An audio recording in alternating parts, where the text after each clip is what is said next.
Hi kuya, kung tutuusin po kuya ay wala po ako hindi po matatawag na sakripisyo yung ginagawa ko ngayon kuya kasi ang gaan-gaan lang ng trabaho ko kuya, kasambahay lang kuya. Pero kahit anong sikap ko kuya, natulungan si mama kuya. Kakainis na kasi isipin kuya na ginagawa ko kuya, hindi ko pa rin siya matulungan kuya. Nakikita ko po kasi kung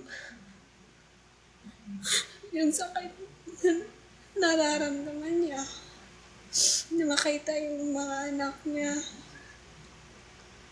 na hindi niya mabigyan ng sapat ng sustento kuya dahil siya lang mag-isa.